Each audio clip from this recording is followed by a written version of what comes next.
Hi, I'm Luis, a documentary filmmaker, and I've decided to do this tutorial just to show you how to edit an interview. So this isn't a basic editing tutorial, so if you don't know how to edit, I recommend you to watch other videos on YouTube, but if you already know the basic, then this is perfect for you. As a documentary filmmaker, I feel interviews required kind of more detailed knowledge, let's say, just because you need to spend lots of time in the editing room just by listening what the person you interview is saying, and that requires some attention.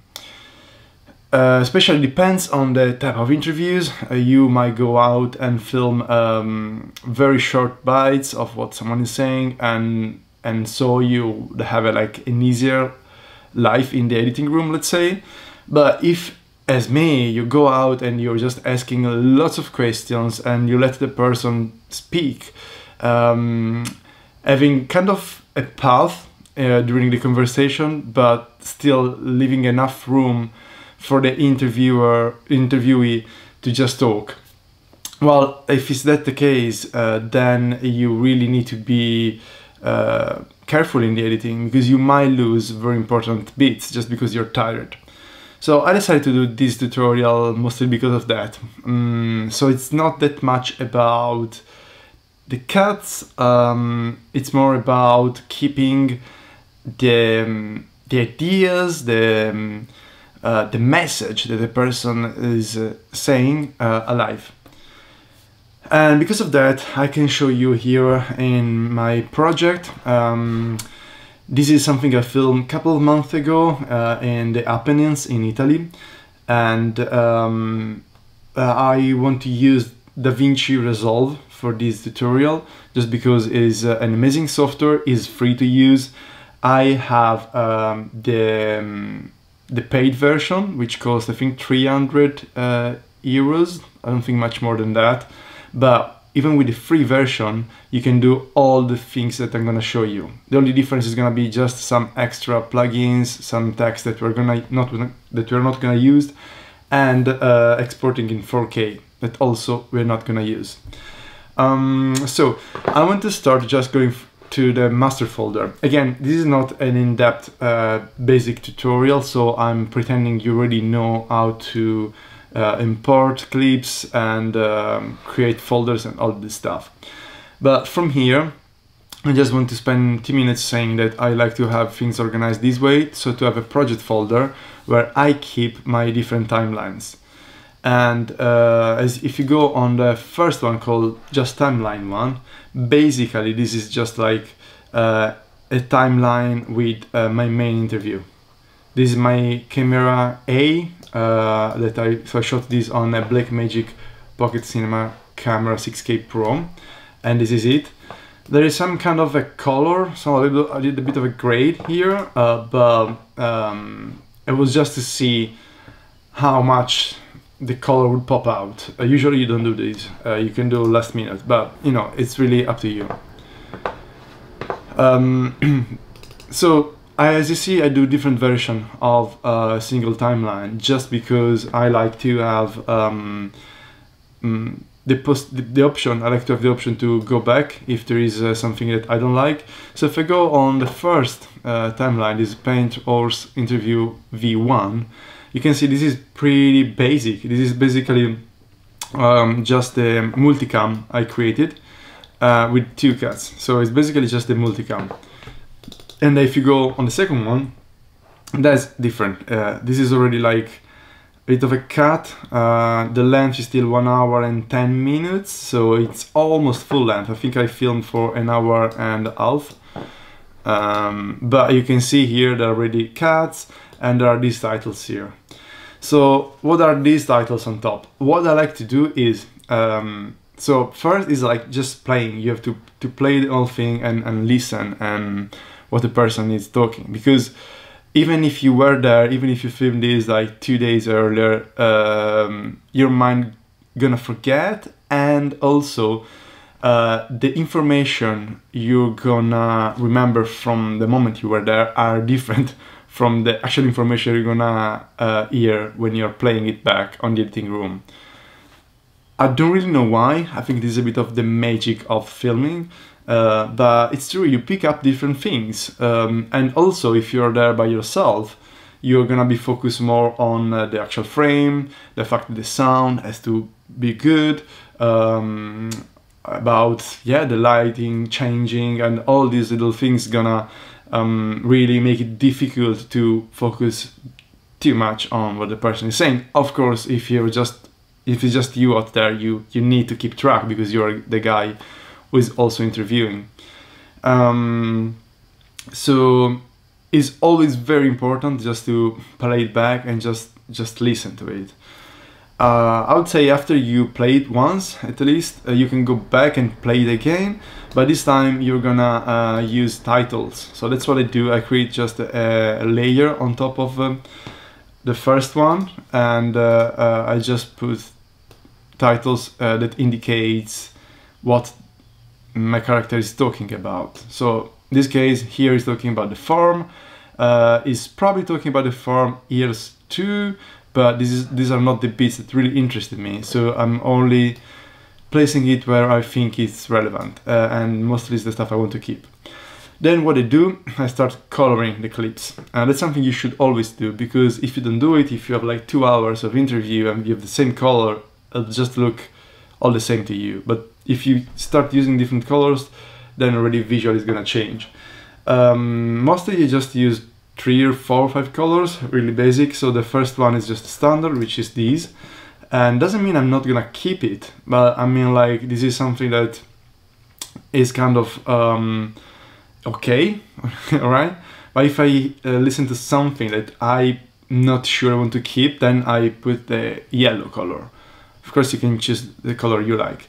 And you do like this. So click with the right, and then you go here in this menu, clip color, and I go on yellow. But you see how many colors you have, so you can really be creative with that. I do yellow for the stuff that I want to get rid of, and you'll see in the next version I got rid of those yellows. And for the stuff that I really like, I use purple or violet. And I do this because when I post stuff on social media, mostly Instagram, I need short bites, usually 30 seconds, a minute. And for this, I want to have clips that in a sentence or a few sentences express a message that for me is really relevant for the person interviewed. So these are the colored clip.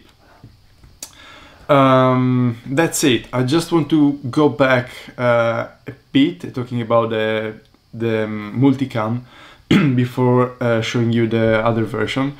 So if I go on footage, here I have B-rolls drawn in interview. Again, this is like a really personal organizing thing, but I like to put on interview all my stuff. So this is camera A, this Blackmagic camera, and this is just one angle. Of course, the camera is still there, and I filmed for an hour and a half, just one clip.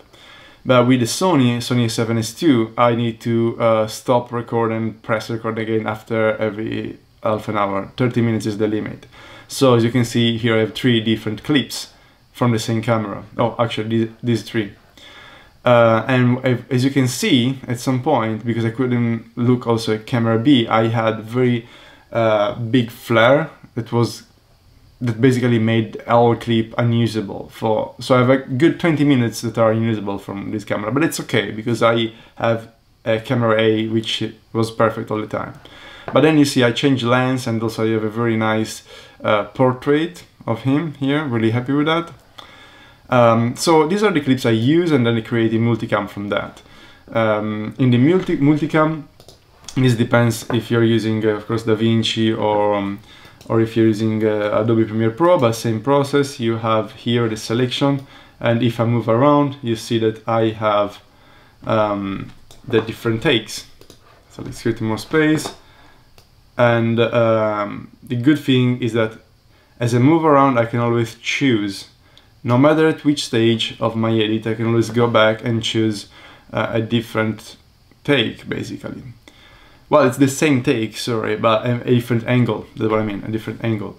And be also careful when you change angles. You see here in the bottom you have audio and video, just video and audio only. So if you want just to change the clip, the video clip, but keep the audio, just select this one. Which is probably the case because once you select the audio that is the right one from the right channel, you want to keep it, okay? You might just think, I don't know, find like very disturbing noise very close to the microphone you're using, so you might want to switch for a few seconds, but usually you should keep the same microphone. And at the moment I'm using a lav mic that he has, so he has a radio mic, and that's connected to my Blackmagic Pocket Cinema camera. But also I had a shotgun mic also connected to the Blackmagic Pocket Cinema camera, which is also very, very good. So when I was doing this, it was hard to choose which one was best, to be honest. But what I like about lav mic is that the microphone is usually more protected by the wind, so I use that. Okay, so let's go back on our folder here, and these are some B-rolls again, so we're gonna look at this later, and I also managed to have some drone shots. I have a music folder with some music I'm gonna use. Okay, let's jump on version 4 of the timeline. So as you can see, this timeline is very different, much chopped than the other one, and is just about 14 minutes, okay? I set myself a limit of less than 15 minutes, and with logos, this is probably gonna be just about less than 15 minutes. But this for me has all I wanted to have. So I was telling you earlier, the most difficult part, I believe, is to condensate, you know, like this an hour and a half, 2 hours, whatever it is, into 5, 10, 15 minutes. It's hard because, especially if you conduct a good interview, the person you're interviewing is gonna say lots of good things. So where to cut, what to keep. And for that reason, I think you should select only the important footage. So the footage that really expresses something to you related to your subject. In this case, as you can see from this title, so also look at this. This is like a final version of a timeline compared to the others. And so I created another layer on the video part, which I'm just starting to use some B-roll footage. At the moment it's just drone footage.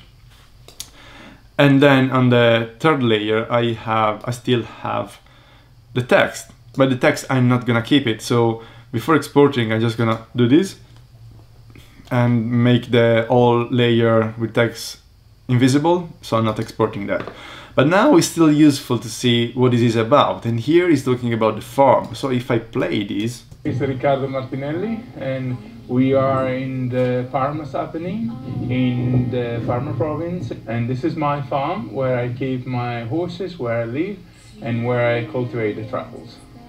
I have a quite complex past because I've done a lot of job also around. I lived some years in London, and that's where everything started. I was working in finance as a financial trader. Okay, so here basically just say his name, talk about his farm, and he just start with a bit of his past. That I like, even though is not a strong start because he's not saying the good thing he's gonna say later.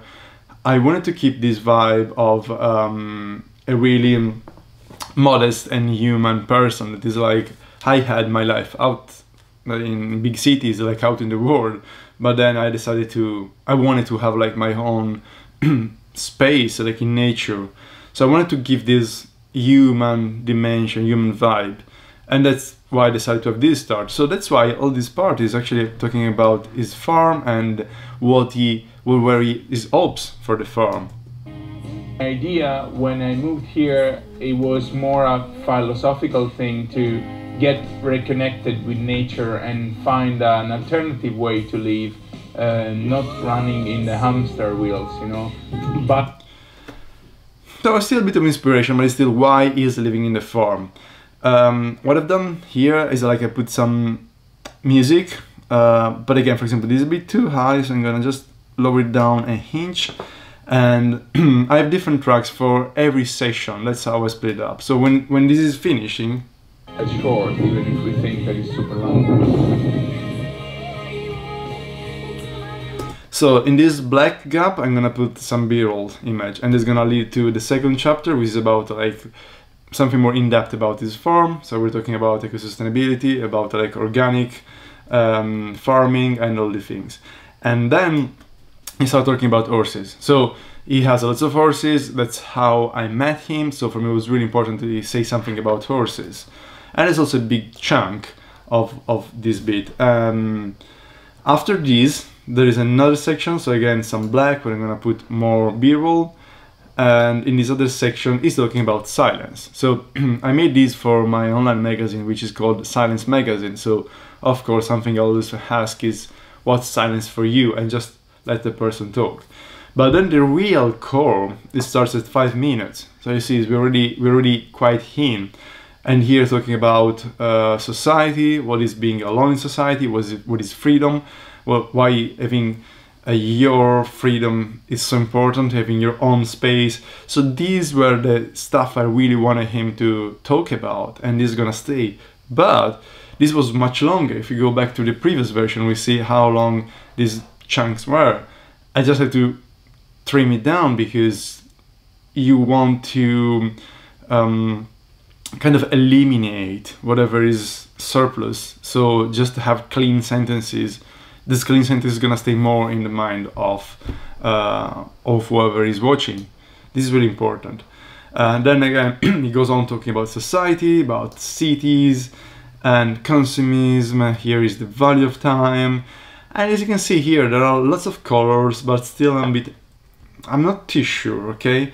Also, the music I've selected here are short, so here I have to make this selection of either change the track or trim it down. But you see, this is a yellow, so I'm already planning it. If I delete this and go like that, this is a perfect match with the track underneath.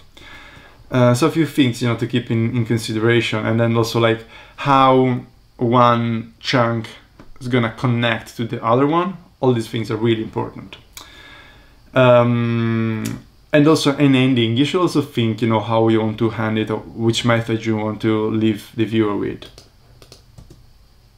If you work very hard and you focus on this, you can get there, you know, and it doesn't matter what you want to do if it's gonna make you happy in the respect of other people and possibly nature.